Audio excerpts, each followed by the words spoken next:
Hi, உங்கள் ride with மிவனி. அயோத்தியில் மிக பிரம்மாண்டமாக கட்டப்பட்டுள்ள ராமர் கோவில் கும்பாபிஷேகத்துக்காக காத்து கொண்டிருக்கிறது. ஸோ அந்த கோவிலை பற்றிய பல சுவாரஸ்யமான தகவல்களை இந்த வீடியோவில் பார்க்க போகிறோம். ஸோ வீடியோவை ஸ்கிப் பண்ணாமல் பாருங்கள்.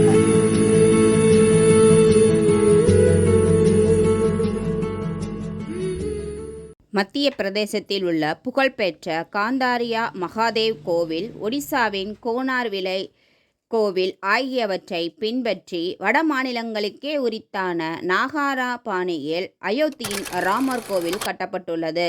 ஸ்ரீ ராம்தேவ் ஜென்மபூமி நீர்த்த சேக்ரா அறக்கட்டளையின் சார்பில் 2000 கோடிக்கும் அதிகமாக நிதி திரட்டப்பட்டு கட்டப்பட்டு வரும் கோவில் இறுதிக்கட்டத்தை எட்டி கும்பாபிஷேகத்திற்கு தயாராகி வருகிறது.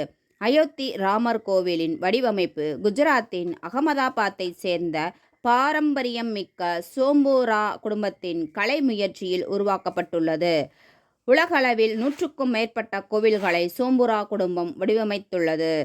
இந்து வேதங்களில் கூறப்பட்டுள்ள வாஸ்து சாஸ்திரம் மற்றும் சில்பா சாஸ்திரங்களின் அடிப்படையில் 235 அடி அகலம், 360 அடி நீளம், 161 அடி உயரத்தில் மிக பிரம்மாண்டமாக கோவில் உருவாகியுள்ளது.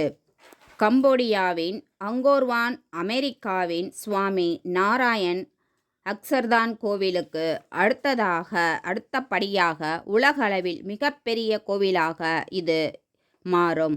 2.7 ஏக்கர் பரப்பளவில் பரந்து விரிந்துள்ள இக்கோவில் 366 தூண்கள் அமைக்கப்பட்டுள்ளன.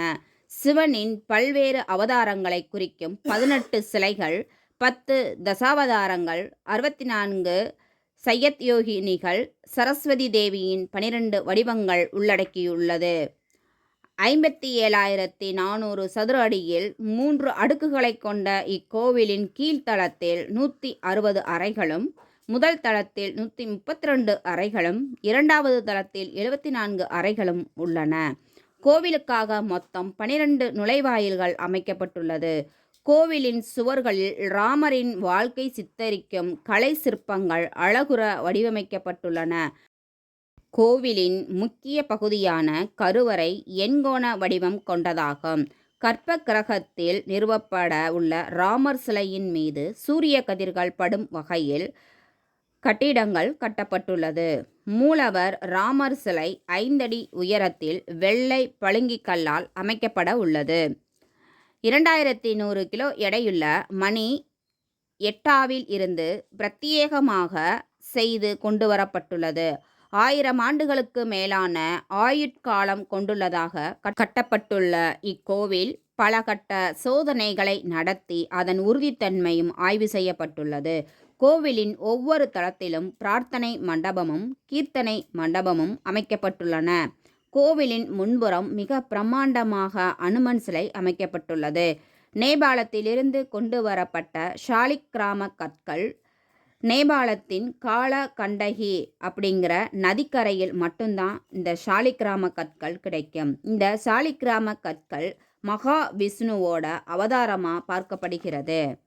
இந்த 2 கற்களை வச்சு தான் விஷ்ணு பார்வதி, அதாவது மூலவர் சிலையான ராமர் சீதா பிராட்டியோட சிலை செய்யப்பட்டுள்ளதாக சொல்லப்படுகிறது. ஸோ நம்ம இந்த ராமர் அயோத்தியில் கட்டப்பட்டு உருவாகியுள்ள இந்த ராமர் கோவில் கும்பாபிஷேகத்திற்கு காத்து கொண்டு இருக்கு. ஸோ கும்பாபிஷேகம் நடந்த அடுத்த நாளிலிருந்தே பக்தர்களுக்கு அனுமதிக்கப்படுறதா தகவல்கள் வெளிவந்துருக்கு. பிரம்மாண்டமாக உருவாக்கப்பட்டுள்ள இந்த ராமர் கோவிலை நாமளும் சென்று தரிசிப்போம். ஸோ இது ஒவ்வொரு கட்டடமுமே ஒவ்வொன்றுமே நுணுக்கமாக வடிவமைக்கப்பட்டுள்ளது. நீங்கள் போய் பார்த்தீங்க அப்படின்னா உண்மையிலேயே அசந்துருவீங்க. அந்த அளவுக்கு இதனுடைய அமைப்பும் கட்டிட அமைப்பும் பிரமிப்பாக 3 அடுக்காக உருவாக்கப்பட்டுள்ளது.